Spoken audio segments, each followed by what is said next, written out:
پھر حدیث مبارکہ میں یوں آتا ہے، نبی کریم صلی اللہ علیہ وسلم فرماتے ہیں ہر چیز کی ایک زکوٰۃ ہوتی ہے، اور انسان کے جسم کی زکوٰۃ روزہ ہے۔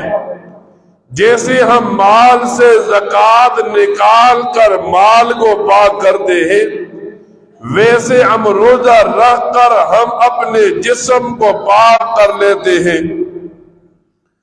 اور پھر احادیث میں یوں بتایا گیا، نبی کریم صلی اللہ علیہ وسلم فرماتے ہیں جس مسلمان نے ایک روزہ رکھا، اب یہ ایک روزے میں نفل روزہ آتا ہے، نفل روزے کی طرف اشارہ ہے کہ جس مسلمان نے ایک روزہ رکھا، ایک روزہ رکھنے کی وجہ سے وہ مسلمان قیامت کے دن جہنم سے 70 سال دوری کے فاصلے پر ہوگا۔ اب ایک مسلمان سوچے رمضان کا فرض روزہ ہے، پھر 29 یا 30 روزے ہیں، جب یہ مسلمان یہ روزے رکھے گا تو وہ مسلمان سوچے وہ جہنم سے کتنی دوری پر ہوگا۔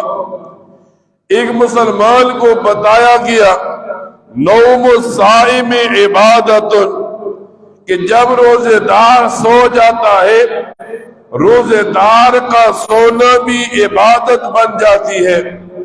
وَنَفْسُهُ تَسْبِيحٌ، اور جب یہ روزے دار سانس لیتا ہے تو سانس لینے پر اسے تسبیح سبحان اللہ الحمدللہ پڑھنے کا ثواب ملتا ہے۔ وَدُعَاءٌ مُسْتَجَابٌ، اور جب روزے دار دعا کرتا ہے اس کی دعا اللہ کے ہاں قبول ہوتی ہے۔ اب جب اللہ تعالی یہ رمضان دیتا ہے تو رمضان دینے کے بعد مسلمان کو بتاتا ہے ایک ایک روزہ یہ اس مسلمان کی بخشش کا بہانہ ہے۔ حدیث مبارکہ میں آتا ہے نبی کریم صلی اللہ علیہ وسلم فرماتے ہیں الصوم جنت من النار، کہ روزہ جو ہے یہ جہنم سے ڈھال ہے۔